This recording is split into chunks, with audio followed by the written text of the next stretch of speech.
Tonight on the Horror Word with Shane and Perd, we went through some of the fine movies on the joy that is Netflix.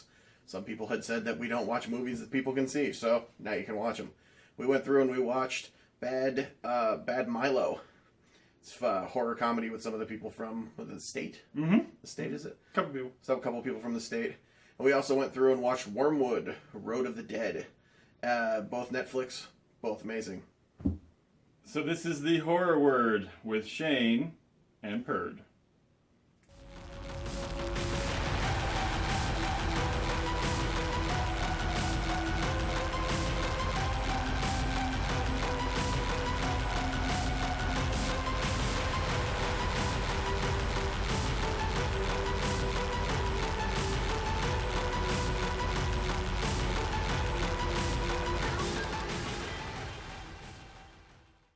Hey everybody, and another fine installment of the Horror Word with Shane and Perd.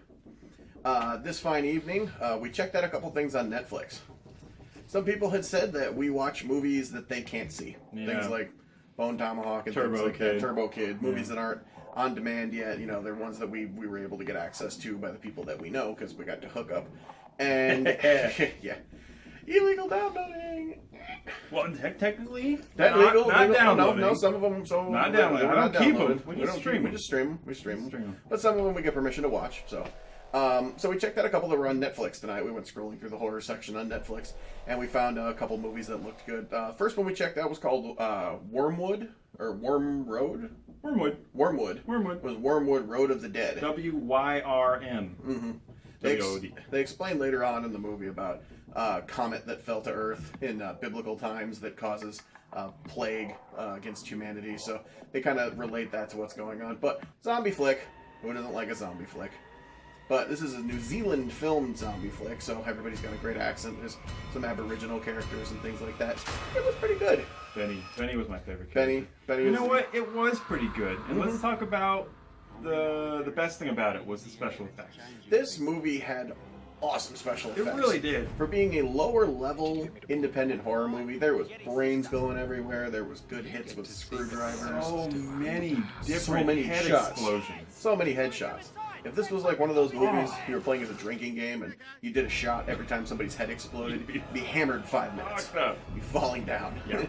So every few minutes is a good headshot, but it revolves around a few characters, just sort of like Handful of characters, not a ton really make it that far. Yeah. Just trying to survive in this like sort of zompocalypse, and there's this sort of shady undergovernment group that is experimenting on people, kind of trying to figure out maybe a cure or maybe some type of control device. Yeah, for we don't things. really know what the hell they were trying to do. They don't really explain that they're government. They don't explain that they're like No. they made some sort of paramilitary sort of group. But there's this like Dr. Mangala kind of character. Frankenstein sort of character Who's kind of goofy and kind of creepy. yeah. And he's experimenting on zombies and humans, but we don't know what he's doing. But In the an effort. result is zombie mind control. The result allows a certain human to control the zombies with her mind. It's pretty rad. Which is, it sounds kind of stupid, but it's pretty cool. It ends up being a cool plot device. Yeah. I thought it was going to be kind of dumb, but she uses the zombies to escape her captors, and then later they have hordes of like a zombie army that they take with them places. But they do battle. They do battle with all the unpleasant people from the government that are going around and experimenting on them, ultimately to victory. So if you're looking for a good zombie flick, you're looking for kind of a no-brainer zombie flick. It's not as intense as The Walking Dead, but it's not. No, it's not not really as silly intense. as like a Return of the Living Dead, though, where it's kind of goofy, Right. and kind of funny. This one's a Right. little more serious about itself. It's worth a watch. It's worth Definitely. checking out. Definitely. So, little thing we're doing with our rating system now. We felt we weren't doing some of the films we watched justice with just a 1 through or a 0 through 5 rating system. Always hated 1 through 5. So you give a movie a 3, it sounds relatively low, but there's some movies we watched that were good. Yeah, that were good. 3 is better than average. But we gave it a 3 because, it sounds 0 through weird. 5, Yeah. it still sounds kind of whack. So we're switching it up a little bit, and we're going to go with 0 through 10 for things so that we can properly, give them the rating that they deserve. So what would you go rating on the Wyrmwood? I would give it a 7.5. 7.5. I feel like it's a 7.5. Yeah. Solid. It is very solid. It's Not, very solid. Not revolutionary in the horror genre or anything, but good. No, decent characters.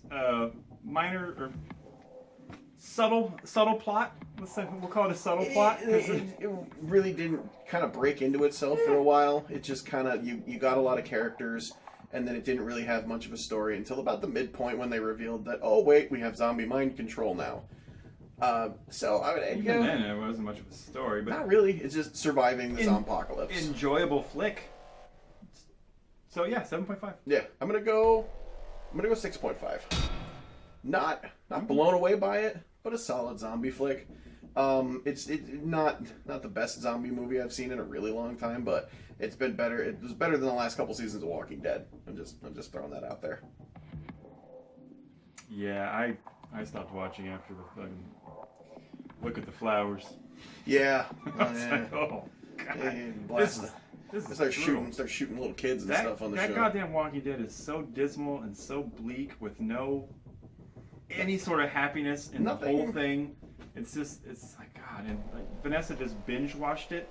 Mm-hmm. So now she's like way ahead.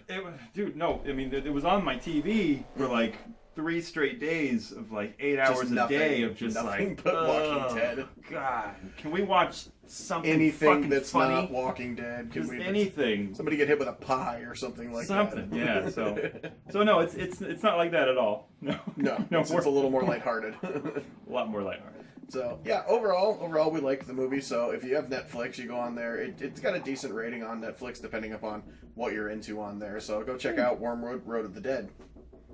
The second movie we checked out tonight was a comedy horror called Bad Milo. Yeah. And this is one that I've heard about for a while. It's one that a lot of people told me that I would like. Years ago. It's like 2013. This is it's been out for a minute. It's also been on Netflix for a minute, but it's one that I never really looked into because I thought it would be maybe a little silly. You know what I mean? Maybe not interesting. I don't know why I didn't watch it either because I love Ken Marino. Oh yeah, and this is a lot of people from the show The State. If you ever watched the show The State. I want to dip my balls in it. What was the name of the guy? That was the fucking the therapist. Peter Stormare. Oh yeah. Peter Stormare kills it. Yeah. He kills it in everything. Everything I've ever seen that fucking guy in. He's great. He's in Armageddon. You know what I mean? He's in 8mm. He plays the pornographer Dino Velvet in 8mm. Anytime you throw him in a movie, he's in what? He's in Fargo. He's the super. So you're shaking the camera. He's the psychopath in Fargo. Yeah, he's the psychopath. Psychopath in Fargo. Way good. Chops Steve Buscemi up, puts him into a wood chipper. Oh, spoiler alert for anyone who's seen Fargo. Fargo's been out for 20 years and it won like 5 Oscars the year it came out. I know. Okay, spoiler for Fargo, but they put the guy in the wood chipper at the end of that, so, you know. That's a cool movie. It's a good movie. It's a good flick. But yeah, Peter Stormare's in this. He plays He's the kind of like hippie therapist. Yeah, sort of. He's in touch with spiritual chakras and various hooligan things like that. Yeah. Yeah. But this gentleman is having some stomach issues. He goes to a doctor to try to figure out what his stomach issues are. Turns out he has a little butt demon. We'll say it's a demon, even though it looks like an alien. You know what? They reference it in the subtitles of it several times. They call it different things. They call it a demon at one point. They call it an alien at one point. Demon growling, alien laughing. So they never really define what Milo is. But he's this little critter that lives inside of this dude's butt. Yeah. So anytime things go awry, this little guy comes out and takes care of business for him. Yeah, it's when he gets too stressed out, he's got to shit the demon out to take care of his problem. He's the incredible Booty Hole Hulk. Booty Hulk? That one would be good. Booty Hulk? Booty Hulk. Hashtag Booty Hulk. I don't know if that one's going to take off. I'll do it. Give it a try. I'll do it. Hashtag Booty Hulk. So, this little alien-looking, bug-eyed, black-eyed creature crawls out of this poor gentleman's butt and just proceeds to lay waste to everybody. And it takes care of the bad things in his life. But at the same time, and then some. Anybody who pisses this guy off, booty hole destruction. So as the movie progresses, the critter starts to take out some people that he really doesn't like all that much, and then they start to question if there's a serial killer on the loose because People are getting torn into a million pieces every time this dude They're goes to the getting their bathroom. dicks bit off. Dude gets his dick bit off. That was pretty decent. It was pretty great Like, until it was CG dick bite. It was And I CG like, dick oh, bite. man. But the Milo effect, the creature Milo, is a practical effect throughout the whole thing. He's a physical character that they pick up and touch. His eyes blink and he's organic looking. Really well done. He's silly. He's silly looking, but at the same time he's adorable. He's like a hairless evil gizmo, you know, with just big alien eyes. But so he comes out and wreaks havoc on things, and this ongoing joke throughout the flick about him crawling back up inside the dude's butt and how he gets back up in there, because it's an every time thing. I thought it was he dukes him out once and he's just got this little little thing living with him or He's something. gotta go home. It's his happy place. Every single his time. ass is his happy place. Ass happy. It kills me every time it happens too, because I'm like, I feel so bad for the guy. It's just like, man, my stomach started to hurt by like the 10th time that little fucker crawled up his ass. I'm just like, man, this is a painful episode to watch. You know what I mean? So it was really, really, really funny, and it was decently violent. Patrick Warburton was in it. I like him in anything he does. Yeah. You know what I mean? He does a lot of voice acting. He does plays a lot. total dick. Super douchebag. He's kind of like Kevin Spacey in Horrible Bosses. He's just that level of dick. So the movie, it travels through. He works his demons out with the little demon guy, and when all's said and done, it comes to a happy kind of conclusion where he gets to go home. So all in all, we liked Bad Milo a lot. Yeah, it was a fun movie. It was a fun movie to watch. I would give it also 7.5. Also 7.5? Yeah. Okay. Yeah. I'll go 7. I'll go 7 on Bad Milo. I liked it a little more than the previous flick, but I didn't like it. Not revolutionary. I mean, in the butt critter kind of things, it's a little more revolutionary than others. But yeah, I'd give it a 7. It was the writing decent. was just so clever. Like, it was pretty funny. Peter Stormare giving him that fucking giant knife for his that's a wedding gift. wedding. Just in case, man. I mean, that thing comes crawling back out again. You gotta handle it. You know what I mean? Yeah. So, all in all, Bad Milo. Great movie to put on during a party or something like that. Or if you and your old lady are sitting down wanting to watch a funny poop movie one night, it's also another one on Netflix. So, by all means, give her a check. So we also check out a couple other things on here. We don't just check out movies and television shows. We've been looking into some toys recently. This is a new one. Came out from NECA. It was released recently. This is the Jason NES Nintendo toy. I wonder how blurry that is. I don't know how blurry that is in focus on you. Alright, this one just came out because if you look, and you're familiar with the Comic-Con version, there'd be a little, all exclusive to Comic-Con on the front there. But this one looks the same, but Amazing. And his mother's head as well, by the way. I don't know if you can. Wish we had someone looking at the other end like, oh, that looks good. Right. Oh well. So yeah. You can actually pick this up, believe it or not, at Toys R Us. All Toys R Us's have that, and it's like $25. That's fantastic. Overall, the detail in it is really great. The mother's head is there. I don't know, there's the scarf in there, or the sweater in there too? No. In the game, in the NES game, you get Jason's mother's head, or you battle Jason's mother's head at one point, which is, obviously from the second movie. I mean, he never, battle her head or anything like that. But they kind of needed a boss character, so you find Jason's mother's sweater, just like in the second movie, and you go and do battle with her head. Now, the NES game, if you played it, it's not the best game in the world. Yes, it is. It had its flaws. The People map. that think that game had flaws didn't know how to play it. I think that the game itself didn't know how to play itself. There was a lot. The map never worked. The map worked fine. You just had to know which direction you were going. Yes, but if you didn't know which direction you were going, you were just an asshole wandering away from where. But did you know that you could warp to the different counselors by going into a cabin and pausing it? I had no idea. See, you didn't know how to play the game. I'm telling you, when you know how to play that game, it's fucking awesome. People that know how to play it love it. It's a good game, but it's nostalgic because it's Nintendo and it's Friday the 13th. There was also a Nightmare on Elm Street Nintendo game that came out. That I didn't like as much. That was a side scroller. That one was like, this one's almost first person, or like almost third person. When you go into the third person and side scroller. Yeah, that is true. When you're going between cabin and cabin, it is side scroller. So yeah, that one just came out from NECA. That's an awesome toy you should go and check out.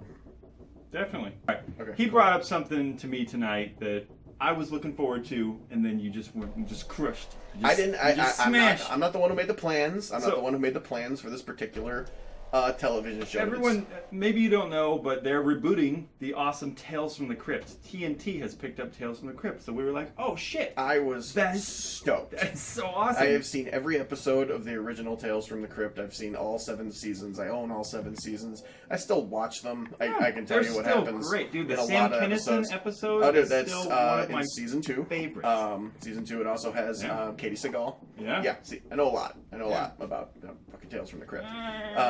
Right. So he drops this bomb on me, which now you can drop on them. So first and foremost, this series is being rebooted by M. Night Shyamalan. And for I know, I'll pause for laughter. That I don't really care too much about. Like, but then it gets announced. Okay, they say M. Night Shyamalan happened. Okay, M. Night Shyamalan had a hit movie this year. He had a hit horror movie this year. So I think they're giving him a little more leniency when it comes to the things that they let him do with movies. The Visit. The Visit. It was big. It looked good. It was supposed to be good. I haven't seen it. I haven't checked it I out. see it. I'm not a huge Shyamalan fan. I got burned by some of his movies in the past. Lady in the Water in particular. So I come to find out that this Tales from the Crypt reboot, whatever it is essentially Tales from the Crypt in name in and of itself. The Crypt Keeper, who is not a creation of the original Tales from the Crypt, the sort of narrator character in the comic book Tales from the Crypt was this kind of witchy looking dude with like white hair. Not the John Kazer from Creepshow. Yeah.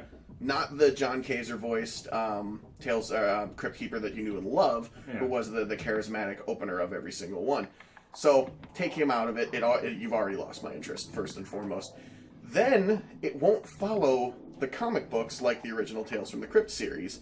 Then it's going to be the same throughout the entire season, like an American Horror Story, where the story will go episodes 1 through 13, and then they'll finish that story, versus each Tales from the Crypt that is its own individual thing. Yeah, that's what bummed me out. I liked the individual stories, like Twilight Zone or Outer Limits or Tales from the Crypt. You know, those... and they change per episode. Every Twilight Zone's directed by a different person, written by a different person. Yeah, and you had a different actor and a whole different story going on. And every actor who's anybody has done a Tales from the Crypt, even though they ended in the early 90s. You can literally look back and find episodes with Sam Kinison, with Iggy Pop, Bobcat Goldthwait. Oh. Every person who's ever done a movie in your life, you know what I mean? There's one with Donald O'Connor, you know what I mean? And like Zach Galligan is in that one where they find a evil ventriloquist dummy. That was a fantastic one, by the way. It's in season 4. Everybody has done a Tales from the Crypt episode.